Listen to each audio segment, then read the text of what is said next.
warahmatullahi wabarakatuh. Semangat pagi Sobat TKR.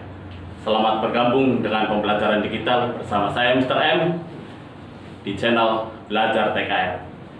Pada kesempatan kali ini saya akan membawakan materi tentang pengertian EV. Di era komputerisasi ini, hampir semua kendaraan baik roda 2 maupun roda 4 semuanya sudah menggunakan sistem EV sebagai ganti dari karburator. Tetapi masih banyak yang belum tahu apa sih EV itu. EV adalah Electronic Fuel Injection atau kalau dalam bahasa Indonesianya adalah bahan bakar yang diinjeksikan secara elektronik, di mana EV mempunyai 3 komponen utama, yaitu sensor, kemudian ECU atau Electronic Control Unit, kemudian aktuator. Di mana sensor berfungsi untuk mendeteksi kondisi aktual mesin saat itu, sedangkan ECU berfungsi untuk mengolah data yang dikirimkan oleh sensor, dan aktuator berfungsi untuk menerima dan menjalankan perintah kerja dari ECU. Di dalam sistem EV ini banyak sekali sensor. Di antaranya ada PIM atau Pressure Intake Manifold yang berfungsi untuk mendeteksi tekanan udara di dalam intake manifold. Ada MAF atau Mass Air Flow yang berfungsi untuk mendeteksi volume aliran udara di dalam intake manifold. Kemudian ada TPS atau Throttle Position Sensor yang berfungsi untuk mendeteksi sudut pembukaan pedal gas atau sudut pembukaan throttle valve. Ada Speed Sensor yang berfungsi untuk mendeteksi kecepatan kendaraan. Ada THW atau Thermowater yang berfungsi untuk mendeteksi temperatur air pendingin mesin. Kemudian ada THA atau Thermo Air, berfungsi untuk mendeteksi temperatur udara di dalam saluran intake manifold. Ada Crankshaft Sensor untuk mendeteksi putaran sudut crankshaft. Camshaft Sensor mendeteksi putaran sudut camshaft. Ada Oxygen Sensor yang berfungsi untuk membaca konsentrat udara di dalam ruang exhaust manifold.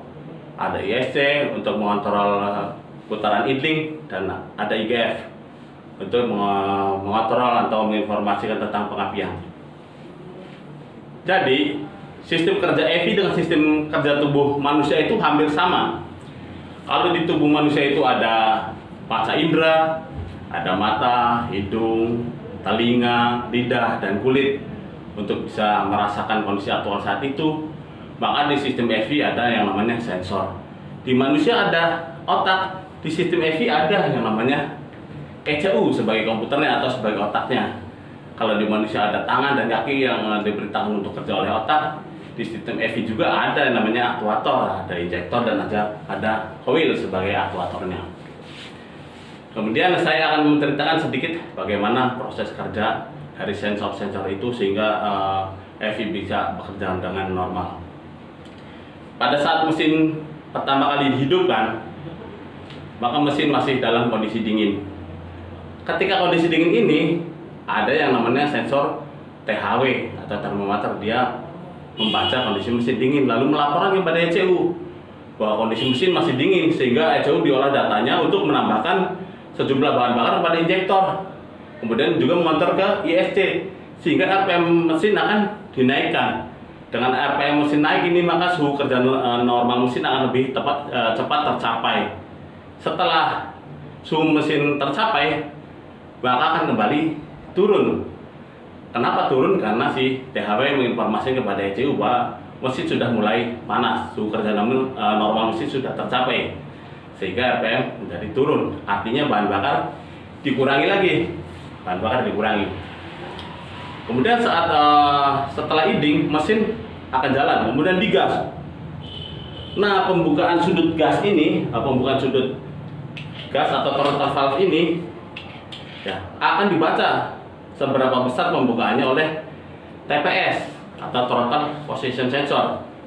Kemudian melaporkan ke ECU. Ketika pertama kali digas atau akselerasi, maka ECU menerima informasi dari sensor TPS bahwa ini butuh penambahan bahan bakar yang banyak, sehingga ECU memerintahkan aktuator yaitu injektor untuk memberikan sejumlah bahan bakar. Supaya apa? Supaya responnya tercapai bagus, akselerasinya bagus.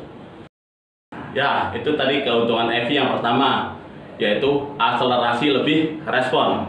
Ingat, perlu digarisbawahi ya, akselerasi lebih respon. Kemudian ketika kendaraan sudah mulai berjalan konstan, maka beban kendaraan akan menjadi ringan.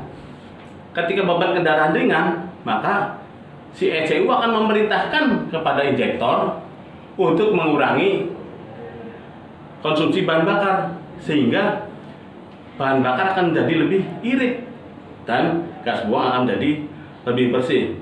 Ingat, itu keuntungan yang kedua dan ketiga.